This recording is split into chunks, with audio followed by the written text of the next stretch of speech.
Thank you, everyone who has joined. Estelle, Ellen, Karen, Camelia, Lance, Judy, Helen, Carol. Hi.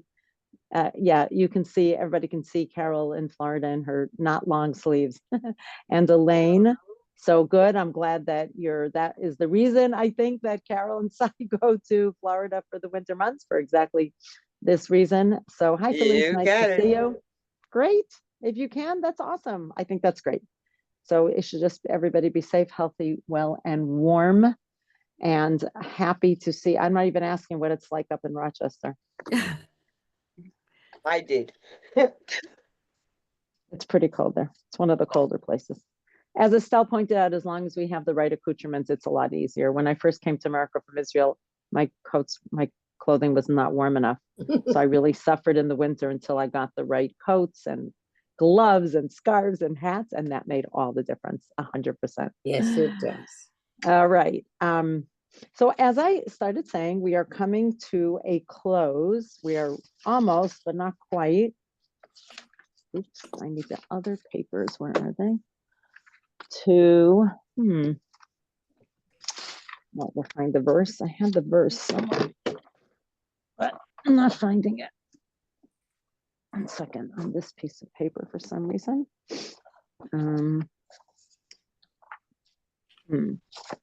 We are on chapter 9 of Megillat Esther. We are moving towards the end of the Megillah.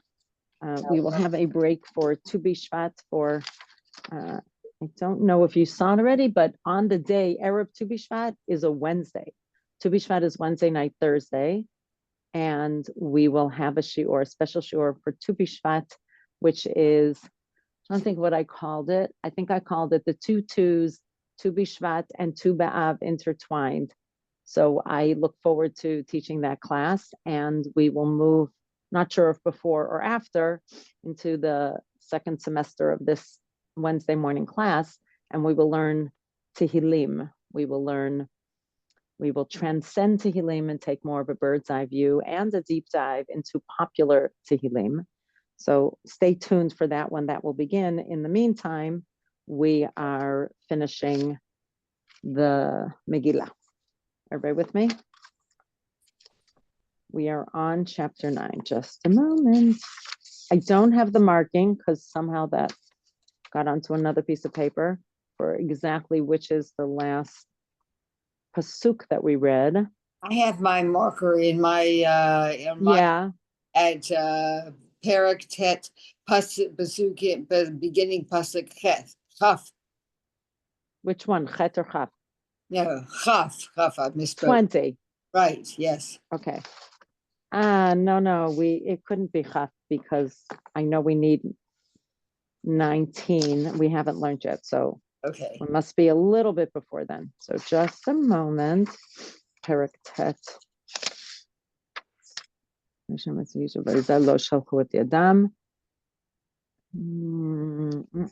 Nope, I have 14. Oh, I do have it marked. I just had it marked right after in my book. Yeah, but no, we have it 14. We were just about to talk about the 10 sons of Haman, I believe. So you were way ahead, Judy. You must have peeked ahead because we're not up to 20 yet. We finished verse 13. Is that what you have also? Who said that, Elaine? Yeah. Okay. And in this chapter, no, we don't hear you because you're muted. You're muted, Elaine. Are you saying, or people saying, that the sons were not hanged? Right, exactly. So we started speaking about that. So 1 minute, we're going to get to that. Yeah. And so we're up to verse 14. Let's do a quick recap. Okay. We said chapter 9 is not so far like the other chapters because it's not the story. It's what happened at the end of the story, after the story, and how it came to become a holiday. Does that make sense? Yes. Mm-hmm. Yeah. Right. That's really what chapter 9 is about. So it's, I guess it is historical, but just feels different. I think that's what I said when I said I felt like it was a little bit boring for me, that it's not so much about the story and the excitement of the story, but rather what happened afterwards. It shouldn't be boring. It just always felt that way to me. And it felt like it was repetitive. So let's see if that's really true. So what did we say until now? That Achashverosh, we had a midrash that Achashverosh had said to Esther, oh, I see that in hello, Robert, I see that in Shushan, in the capital city of Shushan, that 500 people were killed and 10 sons of Haman, meaning 510 people. And what else would you like? Which I don't know if we really delved into that. I said a midrash that the malach, that the angel changed his wording. Now, why would there be even a midrash like that? Any thoughts? Let's go back to verse 12. We didn't really take time over verse 12. Why would the midrash come? When does a midrash come in? Remember what we said, what is a midrash as compared to pshat? It's when it explains the pasuk, but it's not written in the pasuk. And generally, a midrash comes to fill in empty spaces that are left in the pasuk or to teach a halacha. There's always a reason for it. What is it that bothered the sages in verse 12 that caused them to write a midrash to give a different lens on what happened? If you read verse 12 in chapter 9, the king said to Esther, the queen, in Shushan, the capital, the Jews have slain and annihilated 500 men and the 10 sons of Haman. What have they done in the rest of the king's provinces? What is your petition shall be granted you? What is your request further? And it shall be done. What feels odd about that? Why would the midrash want to come in and fill in with the story about an angel? Any thoughts? I have trouble with midrashim altogether. I mean, why can't we just read it without having it interpreted for us? I mean, that's my question. I understand. Why? What is the purpose of midrash? Let's take a few moments about the purpose of midrash. If anybody wants to chime in, you are welcome to. I think people would make their own midrash. You know, if you don't understand anything, you think about it. You imagine. Yourself. But then point. This way, if the rabbis do it, then we're all forced to take their interpretation. I disagree. There are many, not 100%, Estelle. There are many different midrashim, even on the same pasuk. You can have 3 or 4 or 5 different ones. So it gives you possibilities of what could be. And often the midrash may not be brought to be accepted verbatim, but to teach some sort of a lesson. So there are a few different goals of midrash. One of them is that when something doesn't feels out of place, feels weird, feels odd, something doesn't make sense, the midrash comes to fill in the space and say, well, this is the reason behind it, or this is what happened. When it sees something that feels odd. Now, we believe, not so much Megillat Esther, although we believe that Megillat Esther, remember we say a bracha on it before we have a mitzvah, a rabbinic mitzvah. So some of the interpretations say that it was biblically, like that they had Ruach HaKodesh, whatever that means, that they had the Spirit of God was on them, and that's why it was written as it was, and that's why we have a rabbinic mitzvah twice to hear it with a blessing. We actually say, Baruch atah Hashem Elokeinu melech haolam shekidshanu b'mitzvotav b'tzivanu, that God commanded us, meaning gave the mandate to rabbis, certain sages at a certain time to create more mitzvot. Al Mikra Megillah, I think it is, to read about reading the Megillah. But midrash, first of all, gives depth and breadth. No. Breath. How do you pronounce it? Bread. Yeah, it's a D in there, right? Yeah. So depth and breadth, it expands on the story and can often bring something beautiful, but or challenging. That's also very possible. But it adds so that when something feels hard or like there's something missing in the text, so the midrash comes to fill in, but also comes to give us more information, to tell us this is the setting, this is what people were thinking, this is what people were feeling, which I think brings it to life in a way that the text is not always able to. Now, when I look at verse 12, I look at it, I'm like, why is Achashverosh saying this to Esther? It doesn't make a lot of sense. You could say, well, he said it, even if it didn't make sense. I get that. But why would he say to Esther, what else do you want? He gave her everything. Mordechai's second in command. They have the signet ring. They were allowed to literally write their own edicts about what should happen. And he said, oh, and by the way, 500 people were killed in Shushan. I don't know what happened in the other places. What would you like to do? Why? What is his impetus for it? Where does it come from? So the Midrash comes to fill in that space, to teach us something, and to just give more three-dimensional, to make something more three-dimensional. That's the reason you don't have to accept Midrash, but then the pshat, you might be left with questions. Now, sometimes the same pshat, remember what we said, pshat is when it's written in the text. And Literal. I'm sorry, one I don't second. hear you. You don't hear me? Do other people hear me? Yes. No, I do. You don't hear me, Estelle. Don't For hear. some reason you were, it's very strange. Yeah. Oh, now I hear you. Okay. I don't know. I'm sorry. Something with your computer, who knows? Yeah. Okay. Too cold.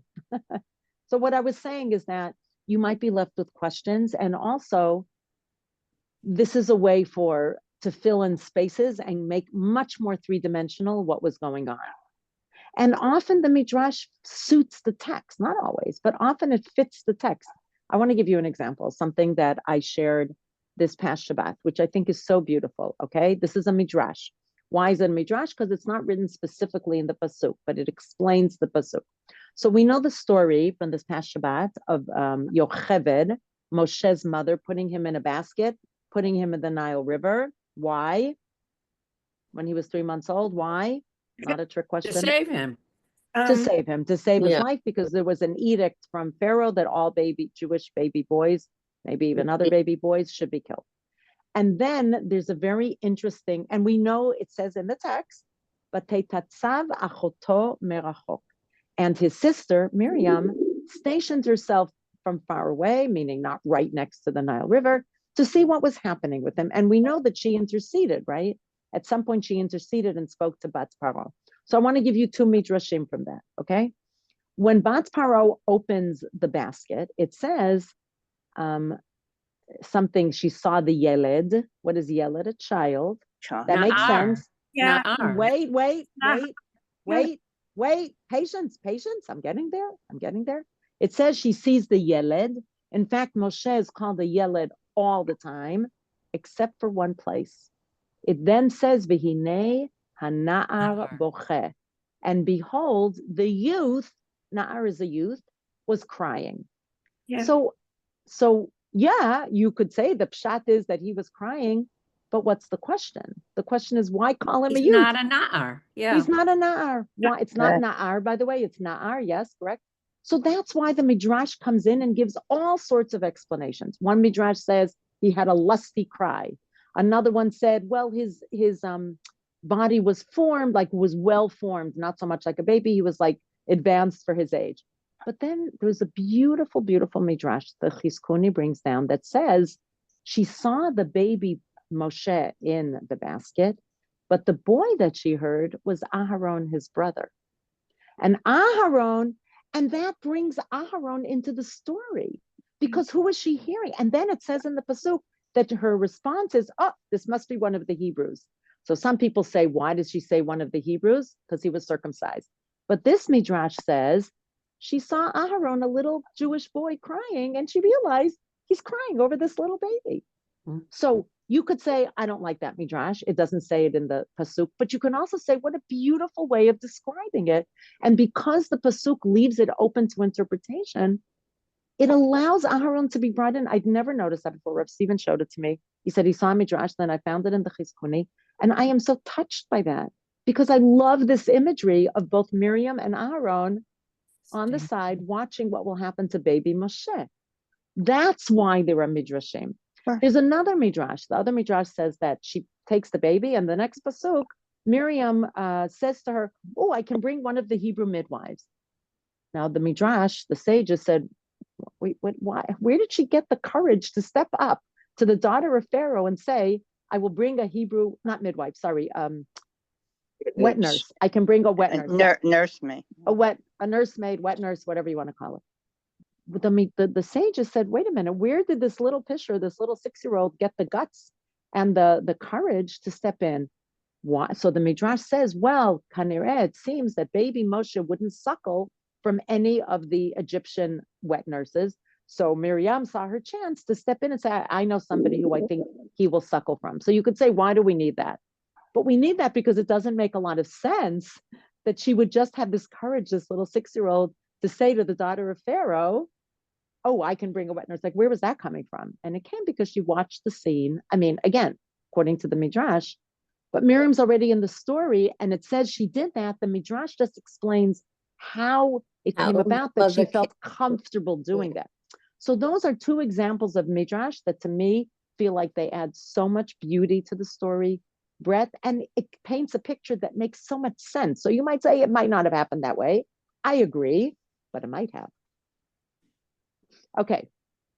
That was my 60 seconds. You've made a good I've made my point. Thank you. Okay. Yes. And there is one more, sorry, since I'm already talking about Midrash, and we did use a lot of Midrash here. That's true.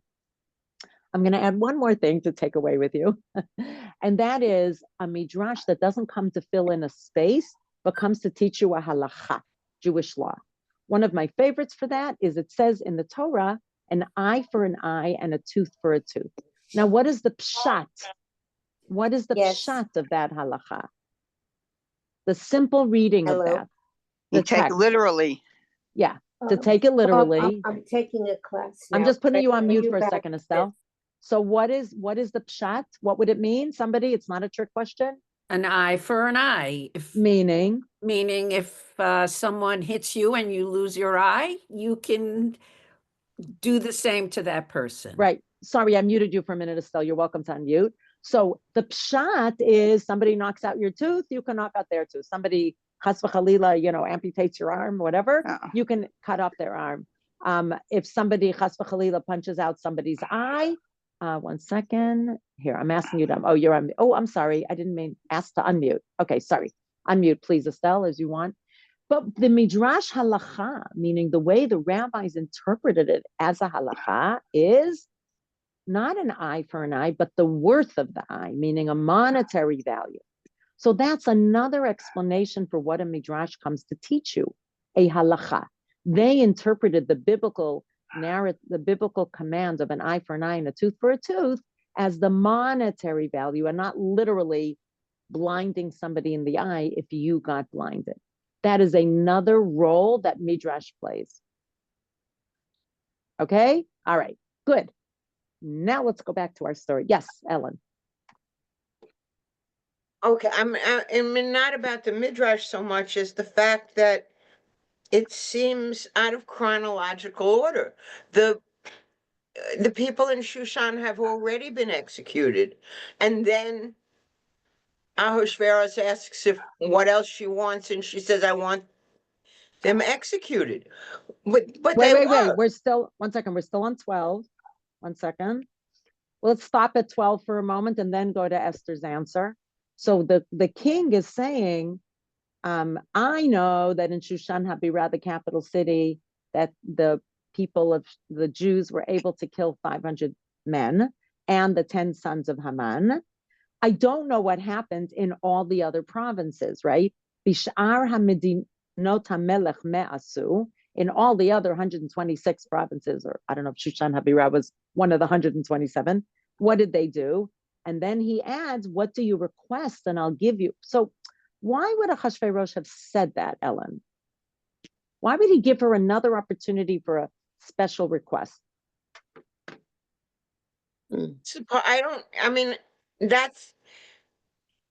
Maybe that's why there is a Midrash, because it seems excessive. Yes, because it seems excessive or out of place, or what was his impetus? Right. Not necessary. Correct. Thank you, Felice. Not necessary. Now, you asked about out of order. It's not exactly out of order. Let me tell you why. Just want to remind everybody, the edict referred to one day. Do you remember? What was the day? Yes.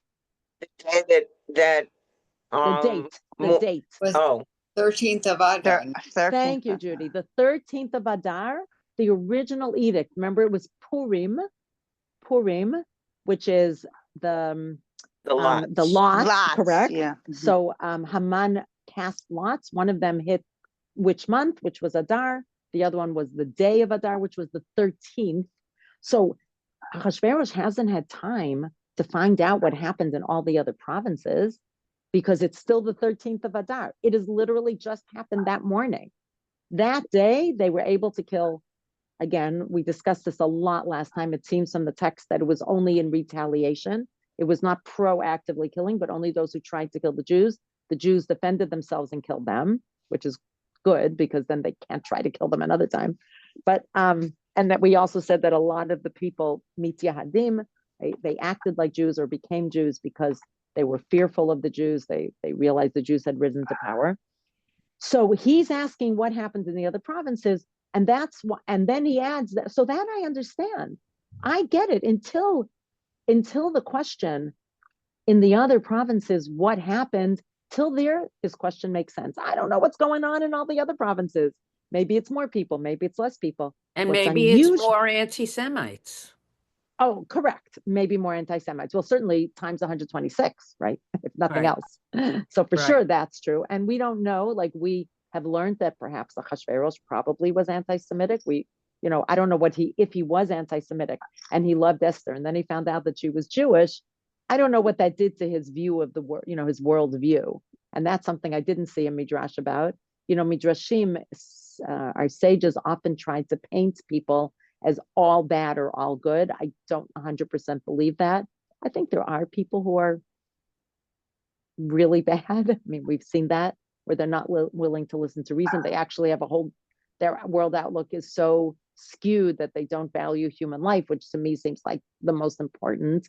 And they're willing to treat other people as non-entities, as less than human, which by the way was also for the blacks for many years, being allowed to make slaves. I really felt that's also doesn't feel good. I don't think all those people were bad, but they had a terrible negative view about certain people. But anyway, so the sages may not have found a way to redeem Achashverosh, because I still don't know what he thought of the Jews, because he stayed with Esther. He didn't banish her.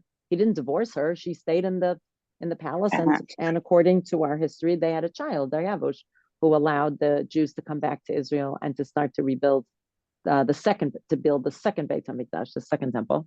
So what seems odd here is that he says, what else do you want?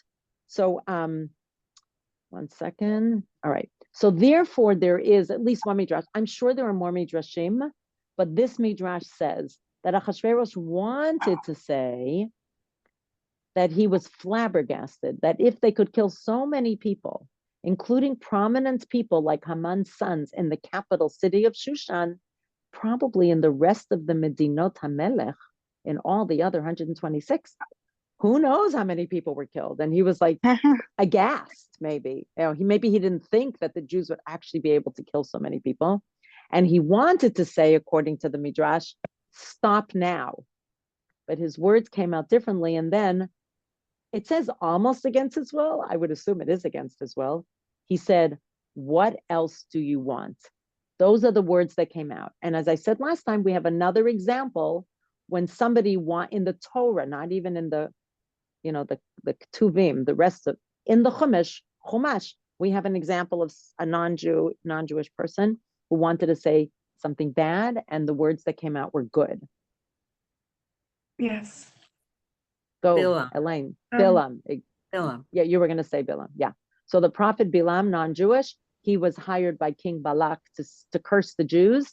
And each time he tried to curse the Jews, they came out as positive. So we do have a, what's the word? Not a model, is a prereq. No. I don't know what the word is. I can't think of it. But we do have an example from the Chumash, from the Torah, where God has planted different words. A And the person precedent. wanted president. Oh, precedent. thank you, whoever said that. Thank you, Carol, Elaine. Thank you, whoever said it. Thank you so much, president.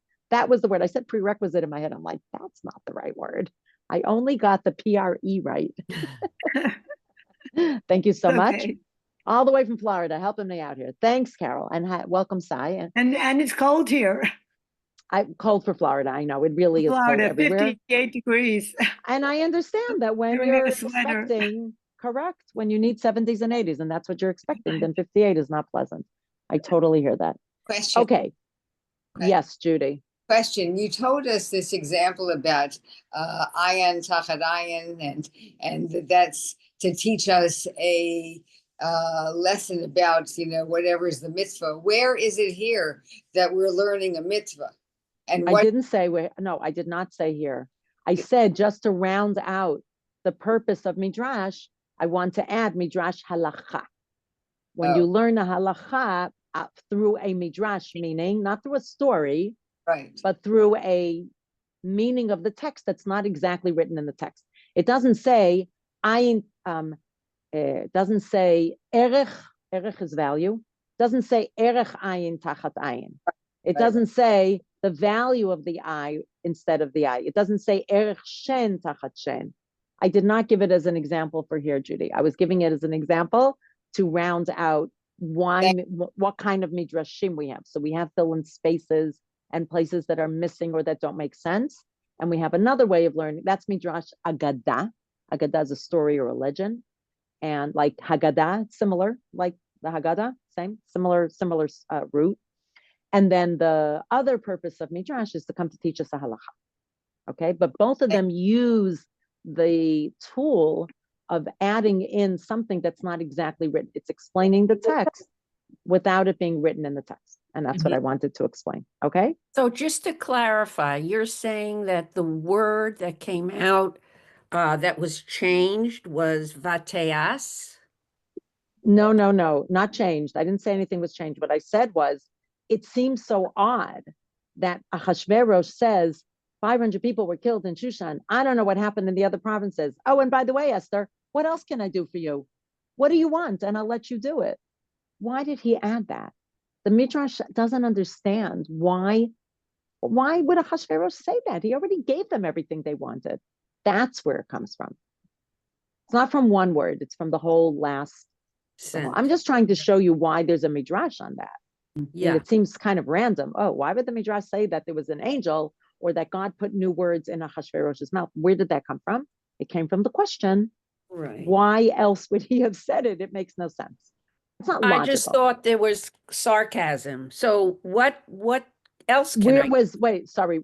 So you thought he was being vayinatein sarcastic? lach, umasha altech vayinatein lach, uma bakashtech od. Like, what more are you asking for? I've given you permission to do so Interesting. much. I love that. There are people who read it that way too. Well Right. done. And Well then done. that's what I was asking. And then he ends by saying, okay, I'll do it. Right. So he like left himself open. So yes, some people read it beautiful. Thank you, Karen. Some people read it as, what else could I possibly do for you? Do for You know, you. I've just done ask everything. and I'll do it. Just ask and I'll do it. And it's just like, excellent. I'm stepping right in there, Ahasuerus. Thanks for giving me an opening. But maybe he didn't really mean it that way. So that's Right. yes. Or can I say it, even put the two together, Karen? Maybe he meant to say it sarcastically and it came out nicely. Maybe that's a better read. That's what I thought. Maybe Putting there was a both of them Medra- together. Yeah. Love, love, and love. I got to write that down because that's awesome. Thank you so much. Let me just find a pen. It makes sense. It makes sense. There you go. Yeah. The Midrash makes sense. I love it when a Midrash makes sense. Yeah. Learning in this group is so awesome. Okay. Thank you for enlightening me. So I'm going to write that for 12. It's actually sarcasm. Repurposed or rewritten or made to sound reworded or made to sound like Right. a real offer. Mhm. Right. He meant it to come out as, what else can I do for you? Like, haven't I done enough? Oh Right. yeah, just ask me anything and I'll do it. Right. He meant it like that, but it came out as a real one. Very nice. Well done. Should we move on to 13? Well, I have a question. Yes, Felice, and then Robert. Okay. Yud Beis, it says that they killed Chamesh Mayot Ish, 500, and then later on it says was it 16? No, 15. Wait, we're not there yet. Shalosh We're not there. Mayos. Okay. Felice, we're not there yet. Let's Okay. go and see if you still have a question when we read more. Okay. Okay. Robert, what was your question? Mentioning about putting Moshe in the basket. Yeah. Do I recall correctly that Paro decreed that all Jewish boys be thrown into the Nile to be drowned? Yes. Yeah. So putting Moshe in a basket, was sort of going A along tongue in cheek. with what he said, but not quite killing him. So Well done. it's interesting that, yeah, I Yes. put it in the river, but I that's like that. between them. That's very good, Robert. That's very sharp. I appreciate that. Very clever. I like that a lot. I don't think I've ever heard that. Well done. Okay. And in the end, he was rescued. I Excellent. never thought All of it right. before either. So Well, you had a nice chidush here, a nice, how do you say chidush in English? A new twist, a new explanation, Nuance. new thought. In Hebrew, it's one word, so that's kind of cool. But it comes from the word chadash, which means new. Chidush is a Something new interpretation. interpretation. Yeah, thank you. Perfect, Felice. Okay, verse 13. But Tomer Esther. Okay, so Esther's like, great. You're asking me if I need anything else? I do. Ima lamelech tov, fawning as usual. Yinaten gam machar layudim asher b'Shushan. That you will allow even tomorrow for the Jews in Shushan, in the capital city, la'asot kedat hayom, to do as they were allowed to do today. And I have another request. Ve'taseret b'nei Haman yitlu al ha'etz. And in addition, to be allowed to hang. That's not how they were killed. They were not killed by hanging. And it's not such a big deal. It's just, I just want to correct a fallacy that most of us have. We know that Haman was killed by hanging him on a tree, on the gallows that he had prepared for Mordechai. But his 10 sons were strung up afterwards, which I know people weren't so happy with. And I started explaining last time, and I'm going to explain it again, at least again, the Midrashic explanation, giving a reason for it, which makes sense in my mind. So she has 2 requests. One of them, actually, Achashverosh, I don't know what's going on in the other provinces, but in Shushan, there are still people who are trying to kill the Jews. Are they allowed to tomorrow also defend themselves? Right? It's so weird that you have to ask permission to defend yourself. I've said that a number of times, but that is what happens in the Megillah. And I want to make a public display of how not just Haman, but also his whole family was eradicated. And the reason that his sons were killed, by the way, must be because they tried to kill the Jews. Because remember, we said that the Jews did not start, they only defended themselves. Well, I think we mentioned last time that could there have been one of the sons an exception, say, I don't want to do this, or I disagree. Well, in that case, Estelle, then he shouldn't have come out with his sword. He should have stayed in his house. Okay. Okay, so she's asking also, thank you. She's asking also for them to be hanged. So Targum Sheni says, wait 1 second. Even though they were already dead, she asked for them to be hanged to show everyone that Haman and his sons were conquered. And the Targum Sheni, which translates into Aramaic, also adding some midrash to it, because every time you translate, immediately it adds a midrash, just because you pick the words you want to for the translation. But they added that the first 3 amot, remember how many amot high it was? 50. And they said, now we see why it needed to be 50, because they were stationed like 3 amot apart with space in between. So you could clearly see one son, second son, the third son. So they went all the way from the ground level to 50 amot high. I don't know if Haman was at the top or at the bottom. And that was sending a message that the reign of the anti-Semites is over, and they were publicly shamed. Now, of course, as I said maybe last time, as I heard a comedian say, I know there's been an uptick in anti-Semitism for the last 3,000 years. So really, sadly, the reign of anti-Semitism is not over, but at least for that moment it is, or at least they don't have the upper hand. I assume there were still people who hated Jews. I don't think it gets eradicated overnight, but they were fearful. They said, we don't think we can actually win right now against the Jews. And okay, so now we're up to verse 14. I think we pretty much dissected 12 and 13. Just one. Yes, Just a quick question. Only men were killed. None of the women were killed. that's what it says. It says Ish. I know Ish means a man, but Well, you know, what do you think, Felice? Do you think women were killed? Why would you imagine they may not have been? because it says the word Ish. It doesn't say. That's one Anashim. reason. It doesn't Correct. say cool. What would be another reason? Maybe women The weren't women- even mentioned in the Bible. In the Megillah, you mean? Yeah. And what other, okay, Felice, you were going to say And another no, reason? it doesn't say anything about women-in-law against And it doesn't the, say, both of you are saying that. I would add another thought. We have said that it was only the ones who attacked the Jews who were killed. And we probably, it's not like today where there are women in the service. oh, okay, I don't believe that women really did that then. Yeah. I think that would be a way of explaining why it was actually only men. And even today, even with women in service in Israel, lo aleinu, for every chayal who was killed or hurt, but there are more male men than women. It just is what it is, even though there are women in active service and there have been women who have been killed, which is why we added to our bracha, mishaberach, chayalim v'chayalot, Hayalot. male and female soldiers. Yes. So I think that's the answer. And by the way, biza is spoils, and it keeps saying uva biza lo shalchu et yadam, and they did not reach out their hand to the spoils. Often women are included in spoils. I don't know that they are here, but that they, often women are taken captive, sadly, in a war. All right, verse 14. Vayomer hamelech. Everybody good? Any other questions? We're good? Okay. Vayomer hamelech le'asot ken, batinaten dat b'shushan. And so the king said, do it, yes, do exactly as you said, Esther, the two requests. One of them, that the people in Shushan, the capital city, the Jews would be allowed to defend themselves.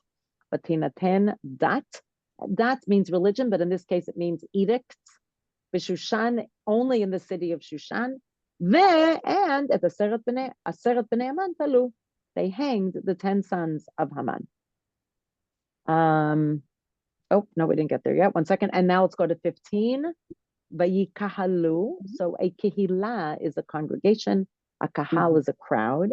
Vayikahalu haYehudim. The Jews gathered together. Which Jews? Asher b'Shushan. The ones who lived or were in the capital city of Shushan.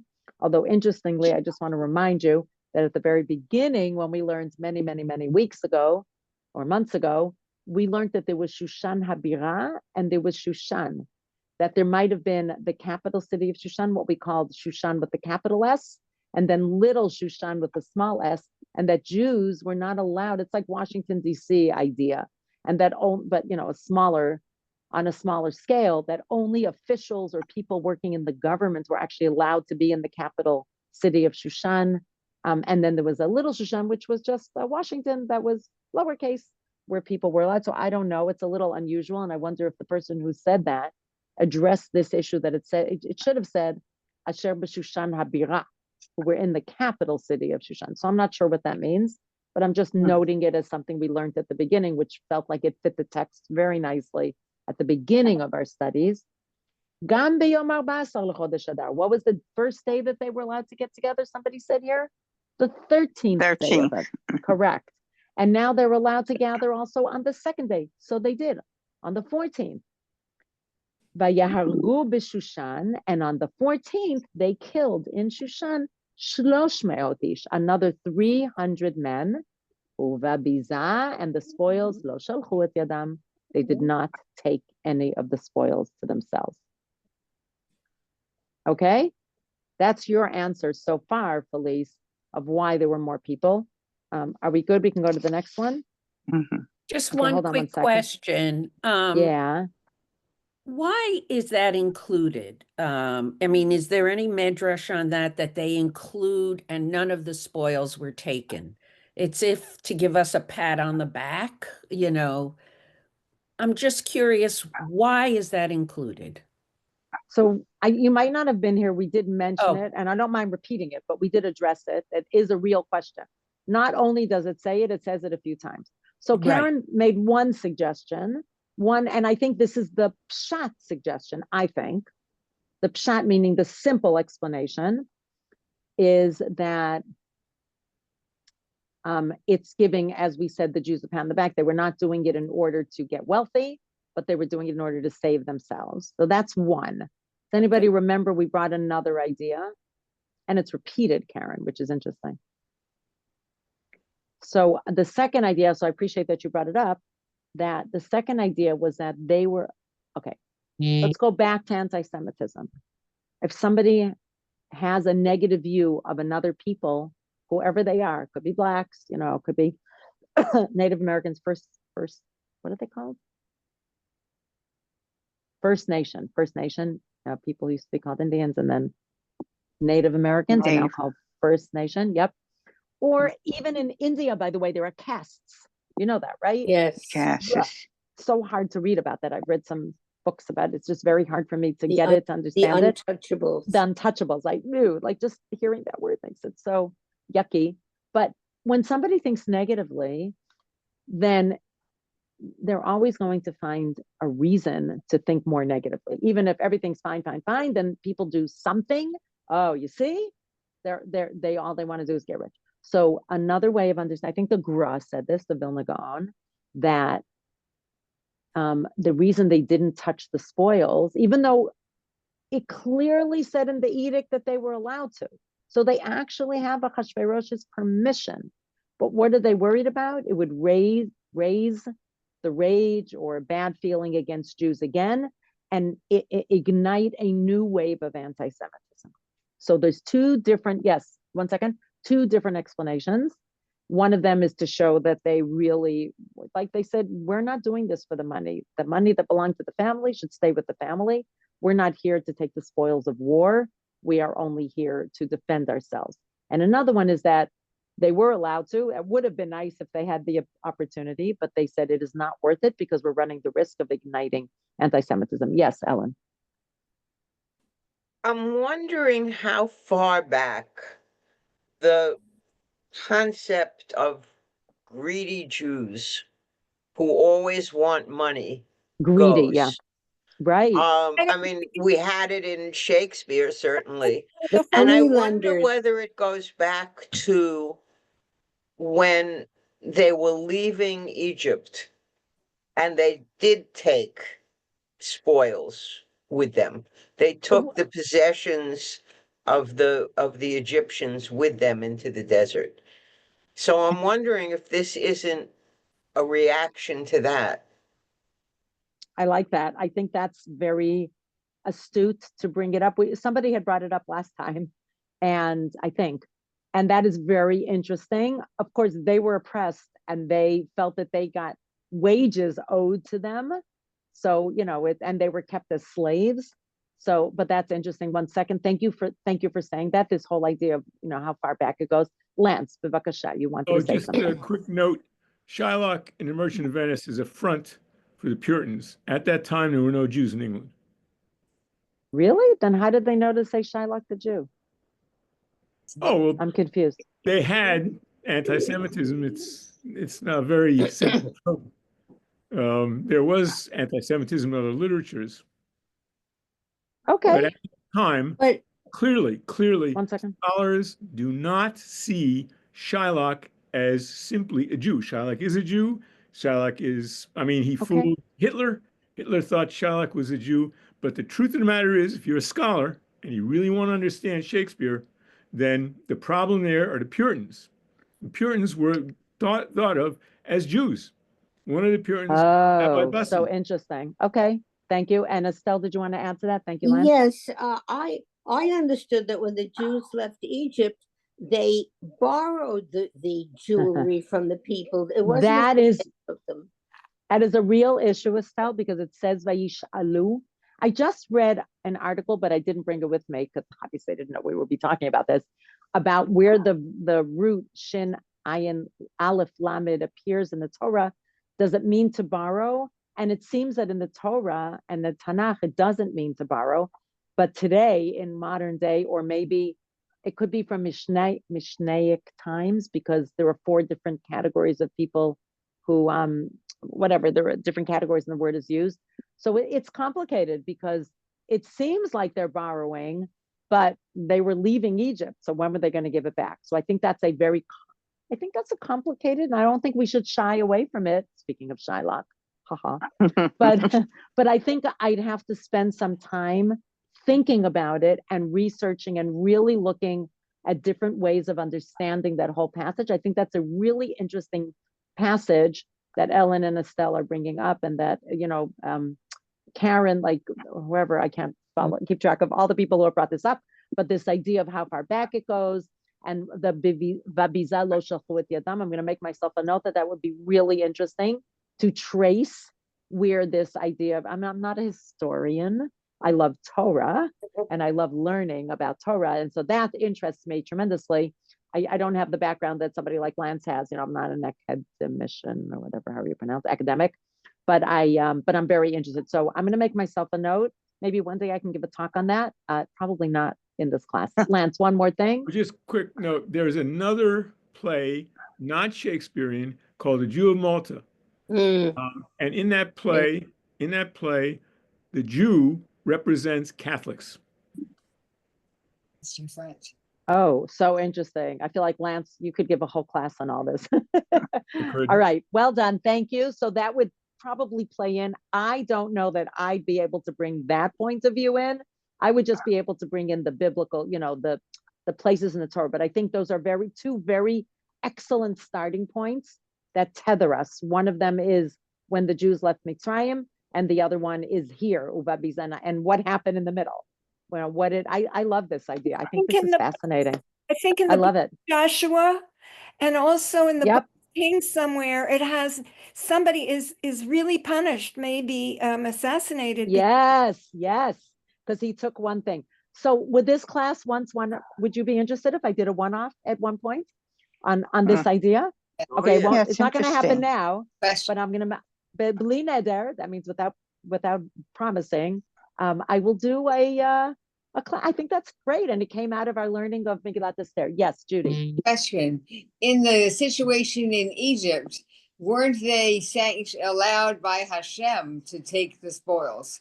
Yes, that's also part of it. And here they were, and that's a great comparison here. They were allowed by Achashverosh, right? Already a good comparison. So we're already learning about it and we haven't even learned about it yet.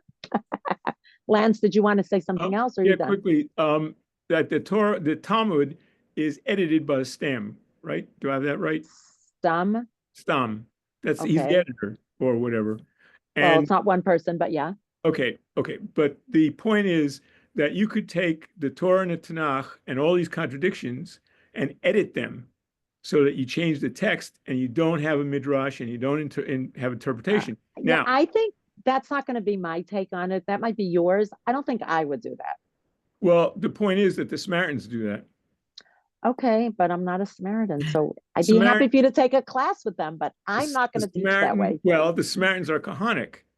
They are. Okay, we don't need to go off on that. I know you care deeply. Again. It's just, it's not the topic that we're doing. So if that happened to be, you could have, you've been talking about Midrash, and I'm saying there's an alternative to Midrash, which the rabbis could have taken, but didn't. And that is simply nice. Thank you. That's actually very, very nice that you brought that up. I appreciate that. That's actually a really lovely thought. Okay. Where are we? We are by Kalub. Okay, so all right, because we were Babiza lo shalchu et yadam, they did not. One thing we're for sure coming away with, they did not take the spoils. I think that is ingrained in our heads at this point. And I'm excited about doing that one-off at one point. It might only happen next year. Maybe I'll take a break in whatever we're learning next year and, talk about naughty problems. By the way, did I tell you I have this great idea to do magical? I really love the idea of magical moments in the Torah. I would love to learn about them. The Nachash, the different angels, the talking donkey. I would love to do a series on that, but I don't know if it interests other people, but to me it does. No, it doesn't interest Estelle? Not so much. I shy away from things like that. So I try not to shy away. I try to actually get in and really do it. There's another one. There's a wonderful book about 100 fallacies. Like, did Eve take an apple? And it's a book. And I think that's also very cool. So that's a book by Chaim Navon. So I'm considering that as well.